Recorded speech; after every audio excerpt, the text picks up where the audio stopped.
कराते हैं तहसीन, know if no but. मैं कह रही हूँ इनको आप जमीन पर आप घसीटिए ना, लाइए जमीन पर, क्यों नहीं जा रहे पर? घसीटा ना, जमीन पे लाया। मैं तो वही कह रहा हूँ, और भी करना चाहिए था। ये तो ममता बनर्जी बहुत डिसेंट है, केरला मॉडल करना चाहिए था।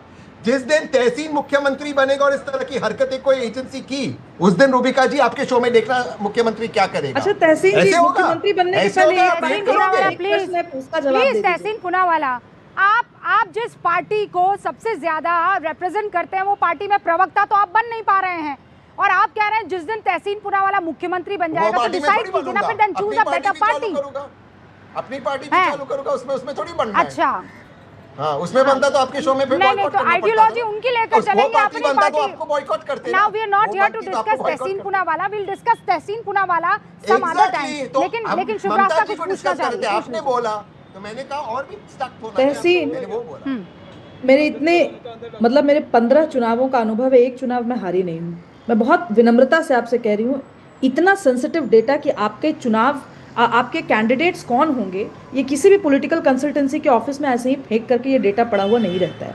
It just doesn't happen. आप टिकट देने के एक रात पहले तक तो कैंडिडेट्स को पता नहीं होता कि हमें खड़ा किया जा रहा है। क्या बात करते हैं आप? क्या आर यू नॉट अवेयर कि किस तरीके की अटकलें लगाई जा रही है? बोल रहे हैं। और दूसरी बात ये है कि मान लेते हैं, चलिए मैं आपकी बात मान लूं, एक मिनट एक्सप्लेन कर दूं शुभ्रा कि ममता बनर्जी ने किस विधानसभा से किसको लड़ाना था ये डेटा दिया हुआ था। आईपैक जो भी हो, आईपैक के सारे सर्वेस खत्म हो गए इतने दिन पहले, सब कुछ सही बात है, they had prepared the list. ये इतने बिकाऊ लोग हैं क्या कि भारतीय जनता पार्टी का एक फोन जाएगा और सारे कैंडिडेट बीजेपी की तरफ चले आएंगे? क्या बात कर रहे हैं आप? वो नहीं है, एक सेकंड नहीं, अभी मैं 30 सेकंड उसके बाद शिवम और बादल देवनाथ अजीज भाई। हाँ करेक्ट, ये वो डेटा था हर क्षेत्र में सबसे पहला, क्योंकि टीएमसी की सीट के लिए 4 कैंडिडेट्स है, कौन नंबर 1, नंबर 2, नंबर 3, नंबर 4 है। और अगर पता चलता बीजेपी को किसको टिकट मिल रही किसको नहीं, वो फिर उसमें ध्रुवीकरण करने की कोशिश करते, उसमें फूट डालने की कोशिश करते। इसलिए ये सेंसिटिव डेटा है। मैं जानता हूँ शुभ्रास्ता के पास डेटा होता वो कुछ भी करती, डेटा नहीं देती, तभी तो शुभ्रास्ता 15 चुनाव जीती है।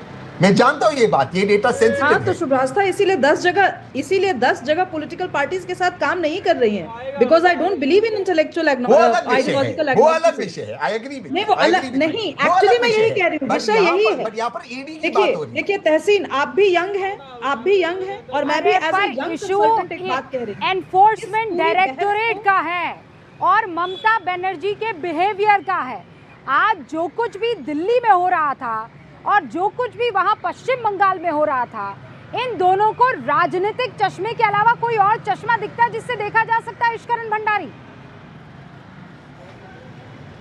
रूबिका जी देखिए, जैसे बात ना हम गोल गोल घुमाई जा रहे हैं। बात ये नहीं है कि कंसल्टेंसी फर्म क्या थी, कंसल्टेंसी फर्म के पास डॉक्यूमेंट क्या। बात बहुत सरल है कि किस तरह आप ऑनगोइंग रेड के अंदर इस तरह जाते हैं। ये बाहुबल है।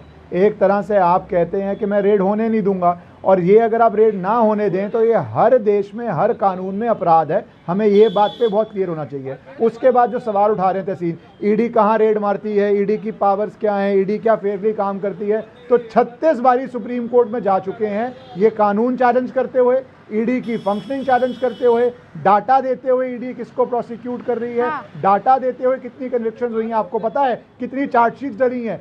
जांच एजेंसी का काम होता है कोर्ट में चार्जशीट डालना कि हमने अपनी जांच पूरी कर दी है। उसके बाद कोर्ट प्रोसीजर है, ईडी के हाथ में ही नहीं है। और जिन जिन लोगों पे ईडी चार्जशीट करती है वो इतने पैसे वाले होते हैं, हम भी वकील हैं, हमें पता है कि आपको इस देश में कानून में कितनी अपॉर्चुनिटीज मिलती हैं एज ए अक्यूज कि आप सुप्रीम कोर्ट तक हर बात को चैलेंज कर देते हैं। इंटरिम ऑर्डर्स तक तो लोग चैलेंज कर देते हैं सुप्रीम कोर्ट में। तो ईडी चार्जशीट डालते ही अपना काम खत्म हो जाता है ईडी का। तो बार बार ईडी ने कितना प्रोसीजर। बादल जी समझ में आ रही है आपको ये बात? ईडी का काम है चार्जशीट फाइल करना, जो प्रोसेस है वो कोर्ट की तरफ से होगा, सजा देनी है वो कोर्ट देगा। तो फिर बीच में आकर इस तरीके से राजनीतिक उछल कूद कितना सही?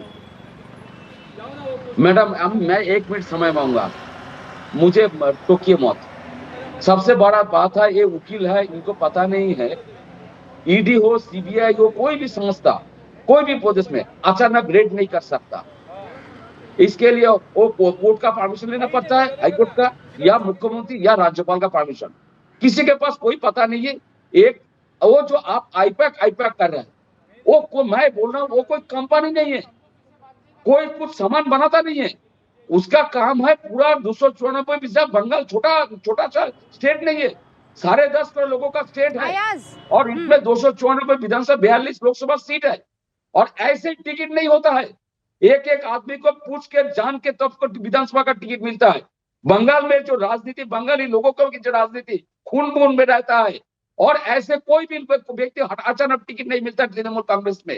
ये आपको जानना चाहिए, कोई भी पॉलिटिकल पार्टी अचानक टिकट नहीं देता है। ये पॉलिटिकल संस्था पूरा जांच करता है, लोकल मिलेगा। ओके, मैंने सुना बादल जी आप कह रहे थे, बादल जी मैंने सुना, अब रुकिए, आपने कहा uninterrupted you want to speak something, आपने अपनी बात कही है। शिवम त्यागी अब इसका जवाब दीजिए। Thank you. पॉलिटिकल पार्टी, बार वो ये कह रहे हैं आपका अटैक पॉलिटिकल पार्टी पर है, किसी और के कंधे पर बंदूक रखकर। Thank you. सबसे पहले मैं एक चीज कहना चाहता हूं कि ईडी शेड्यूल्ड क्राइम पर काम करती है, जिस विषय में ऑलरेडी एफआईआर हो चुकी हो। कल ईडी ने जब कोर्ट में गए तो उन्होंने कहा कि हम सबूतों के आधार पर, हमारे पास सबूत हैं, हम उसके आधार पर आईपैक के ऑफिस को रेड करने गए थे। इन पैरेलल यूनिवर्स, जब कभी तहसीन पूनावाला मुख्यमंत्री बनेंगे तब इंतजार नहीं करेंगे हम रेड करने का। और एक और चीज मैं कहना चाहता हूं, ये जो आप बार बार बोल रहे, पहले फाइलें चोरी करने के लिए, पैसे चोरी करने के लिए चोर होते थे, अब तो चुने हुए लोग चोरी करने लग गए भाई आंखों के सामने। शिवम त्यागी नहीं बोले ना, आप ऐसे हैकल करेंगे कैसे चलेगा सर, कैसे चलेगा बताइए? बीच में मत बोलिए ना, आप उनको बात करने दीजिए। आपको रिबटल करना है मुझे बता दीजिए, मैं आपको मौका दे दूंगी। बहुत साफ बात है, इस केस को बस इतना सा समझने की जरूरत है। केस में ममता बनर्जी के भतीजे का नाम ऑलरेडी है, विनय मिश्रा का नाम ऑलरेडी है, 270 करोड़ की अटैचमेंट्स ऑलरेडी हो चुकी हैं। ईडी ने कहा है कि हमारे पास आईपैक के खिलाफ सबूत हैं, हम उस पर सर्च करने गए थे। ममता बनर्जी वहां पर सबूत हटाने गई थी, सबूतों को चोरी करने गई थी। यह काम पहले चोरों का होता था, अब विषय बदल गया है। कोर्ट में भी जिस तरीके से अराजकता हुई है यह बर्दाश्त होगा नहीं। और एक और चीज कहना चाहता हूं, वेस्ट बंगाल इस देश के कानूनी प्रक्रिया का हिस्सा है, देश का हिस्सा है। इस देश में जैसे संविधान को लहराते हुए घूमते हो, उसी संविधान की अंतर्गत ये बंगाल आता है, वहां पर आपको जवाब देना पड़ेगा। ऐसे नहीं कोई ऐसा काम, कोई ऐसा प्रोसेस असंवैधानिक नहीं है। फिर इस बात को लेकर बार बार ये कहना कि बेजा इस्तेमाल हो रहा है, कितना जायज? देखिए रूबिका जी, बहुत क्लियर है, 2-3 लाइन है, इसको क्लियर कर लें। एक तो 2020 का एफआईआर है, 2026 जब 3 महीना चुनाव बचा हुआ है नहीं भाई, और इस तरीके का रेट पड़ रहा है, एक पॉलिटिकल पार्टी को बड़े लेवल पर टारगेट किया जा रहा है। एक मिनट हो चुकी है, पौने 300 करोड़ सुनिए भाई यार, एक मिनट शिवम भाई, शिवम नहीं, अब आप रोकिए, रूबिका जी रोकिए, मुझे कंप्लीट करने दें। नहीं, अब आप ये तरीका नहीं, सुनिए मेरी बात। देवनाथ कर रहे थे, होल्ड कीजिए ना, होल्ड कीजिए, पहले सुन लीजिए अजीज खान को, उसके बाद मैं मौका दूंगी आपको। सीनियर आदमी है अजीज खान, सीनियर प्रवक्ता। सुनिए, अब मैं ये कह रहा था 2020 का केस अभी ठीक है, रेड मारना था, चुनाव हो जाता 3 महीने बाद या उससे पहले, साल भर पहले हो सकता था, लेकिन नहीं। इस वक्त जो बहुत क्रूशियल फेज है, डराने धमकाने का काम, ताकि वहां पर ममता जी डर जाएं एक बात। और ये इससे पहले हुआ है, आपने देखा दिल्ली में सिटिंग चीफ मिनिस्टर के साथ क्या हुआ, झारखंड में सिटिंग चीफ मिनिस्टर के साथ क्या हुआ। शायद आप कंकर क्यों आंक रहे हैं ममता बनर्जी को? इतिहास में चीजें नहीं, मेरी बात सुन लीजिए, मैं कह रहा हूं शायद इतिहास में ऐसा नहीं हुआ होगा कि सिटिंग चीफ मिनिस्टर के खिलाफ और उसको जेल में डाला जाए। तमाम तरीके के ऐसी कार्य हुए हैं जो वाकई में दुखद हैं, और ये सिर्फ इसी रेज्यूम में हुआ है।